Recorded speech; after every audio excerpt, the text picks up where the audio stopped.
you've talked extensively about how this man influenced you as a boxer. Why don't you talk to them about it? Well, it's no big secret that I emulate Muhammad and Sugar Ray Robinson because they transcended the sport of boxing. They brought entertainment to a sport that was highly criticized because of the nature of the sport. And I take this time to thank Ali because he made it possible for me and Mike to be in this position.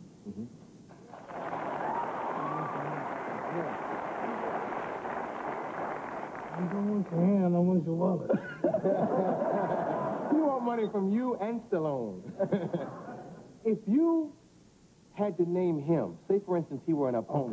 Come on, man. What would his name be?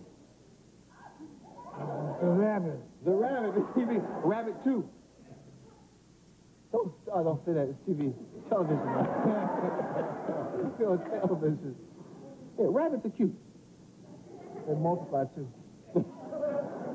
That's an interesting retort. You are a student of boxing. You study all these films. You got this stuff that you bore your friends with, make them watch and everything. Out of all your stuff you look at with Muhammad Ali fighting, what's your favorite? Muhammad Ali and Cleveland Williams. Really? That was a beautiful fight, man. That was artistic. It's Ali at his best. Excuse me? I wasn't even born. It was 66, wasn't it? Was it 66? It was 66 in Houston Superdome. Yeah. I was 10. I wasn't born yet, I don't believe.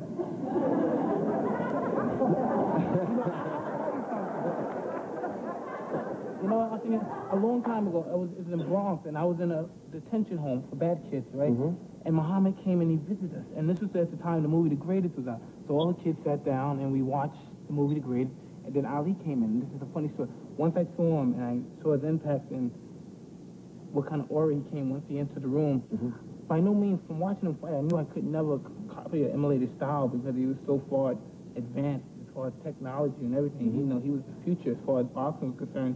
I said, I'm going to be like him. And I meant as far as being famous, having money, and just be me, the way I am now. You know what I mean? I said, that's what I'm going to do. I'm going to be just like this guy as far as success is concerned. I tell him this all the time. I must have been 10 years old then. And he said, get out of here. No one wants to hear it or anything. But if I never met him that time, I would never been the person I am now. So did you actually get to talk to him? Oh, yeah, I talk to him all the time. He never wants to hear it. He's like, get out of here, get out of here. Yeah. No, I mean, back then at the detention I could never get close to him because I was like the bad guy, all the troublemaker. He had a brown pants, yellow shirt? Everybody had a brown pants, yellow shirt. You remember? Oh, everybody had that. Oh, okay.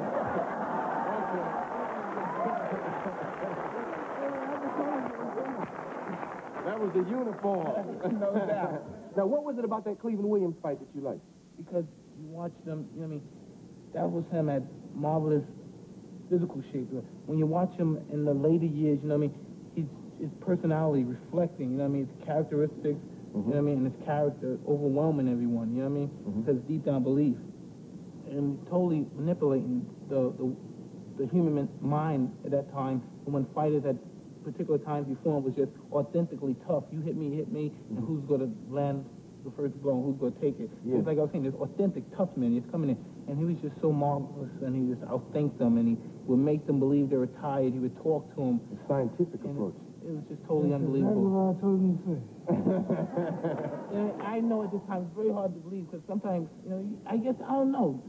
You know what I mean? I'm shocked right to be here with the Sugar Man and the Greatest, you know what I mean? Yes.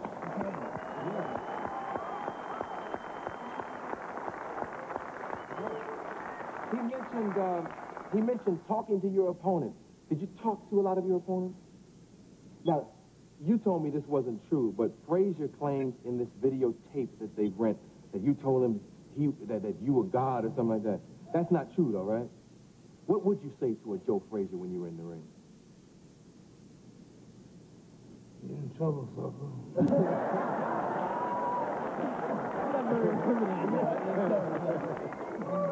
I'm not talking bad about you. This is anybody. Yeah, but you would talk to your opponent. I got that from a rifle named Gorgeous George. Gorgeous George, yeah. Yeah, Gorgeous George talked a lot of stuff. Never won, though. He didn't win as many bouts as Ali did. Yeah. In fact, I learned to talk trash by watching all this. Really? You talk to your opponents, Ray? Yeah, in a very subconscious manner. Now, what do you mean by that? No, just reverse psychology. And it didn't work with Tommy Hearns. I can't imagine Ray talking trash. By any means, would you care for a few more of these uppercuts?